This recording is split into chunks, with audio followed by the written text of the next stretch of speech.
Les ISO. Pierre, feuilles ISO.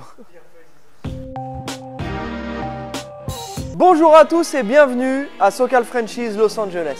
Vous êtes absolument, excessivement, très nombreux à nous demander en permanence quelle voiture va prendre de la valeur. J'ai un budget de 15-20 000, je sais que c'est un budget un petit peu faible, mais je veux investir maintenant parce que dans quelques années, le modèle qui me plaît, je ne pourrai plus l'acheter. C'est ce qui s'est passé avec plein d'autres modèles. Si vous reprenez l'histoire de la voiture de collection, on ne va pas reprendre tout ça. Par contre, aujourd'hui, il y a encore quelques caisses qui sont intéressantes et qui ne sont pas complètement inabordables. On va commencer par la Corvette C3. La Corvette C3, l'avantage, c'est que vous ne prenez pas un risque énorme puisque les premières générations de Corvette C3 qui sont de 68 jusqu'à 72-13 avec les pare-chocs chromés ont déjà explosé. Donc qu'est-ce qui va se passer? Elles vont continuer à monter.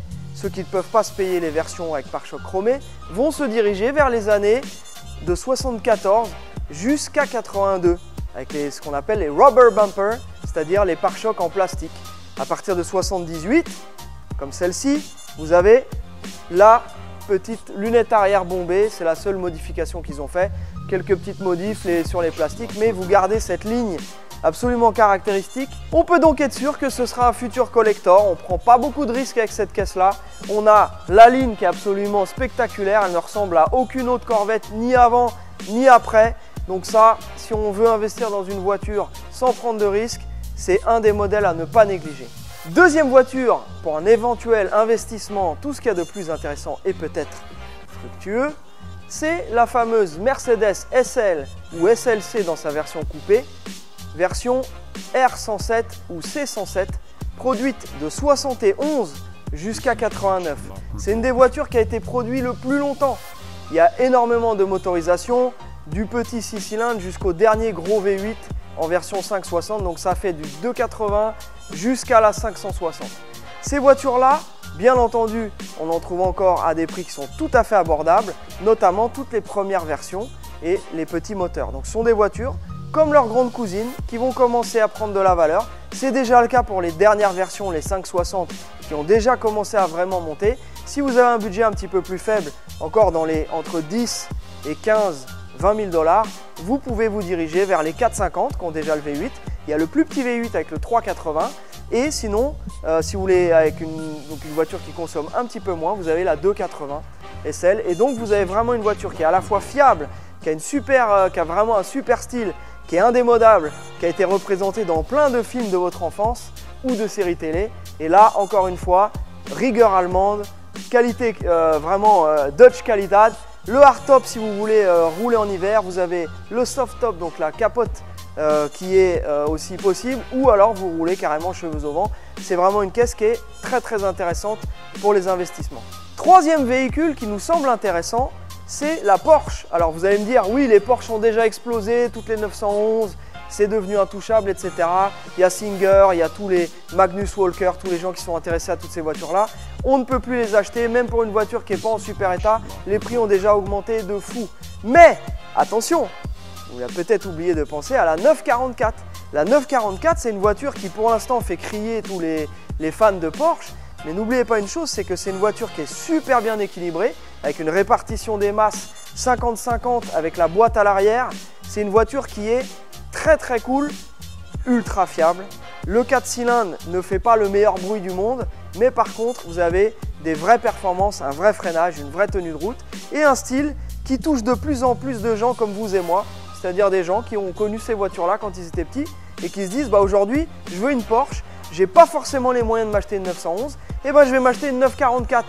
Et si je suis malin, je m'achète une 944 turbo et comme ça, je la paye aujourd'hui dans les 15, 20 000, 25 000 $ pour les plus beaux, vraiment les plus beaux modèles. Et je sais que ça va continuer à monter puisque les gens qui veulent des 911 ne peuvent plus se les payer. Quatrième investissement intéressant, les pick-up. Les pick-up américains ont toujours fait rêver tout le monde. Vous avez bien entendu dès les années 40, 50, 60 des modèles très cool chez Ford et chez Chevrolet principalement.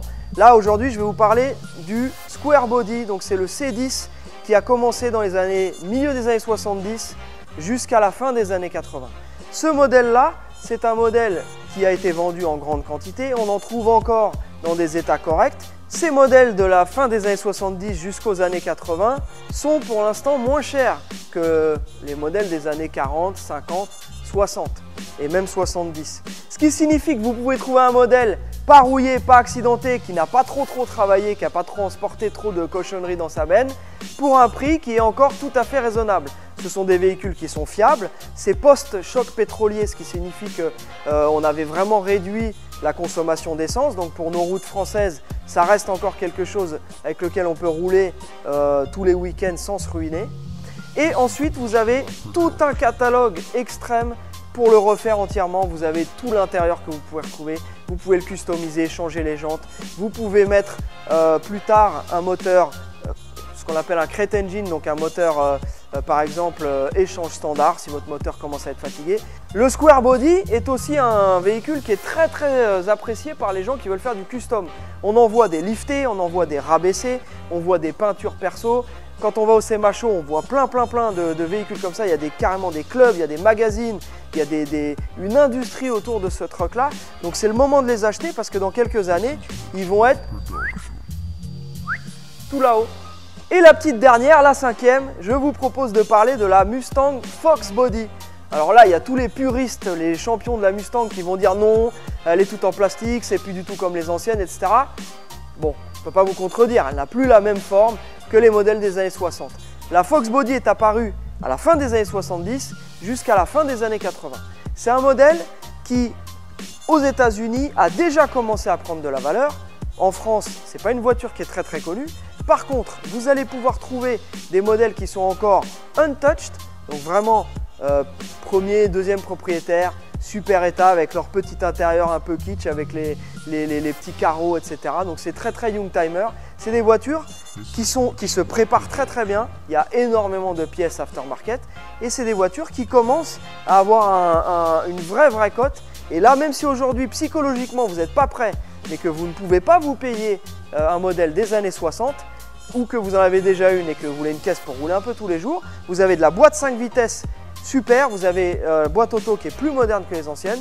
Ils ont un moteur 5 litres, donc c'est déjà le fameux 5.0 qui était tout à fait fiable et qui marchait déjà très bien. On est déjà dans les 300 chevaux.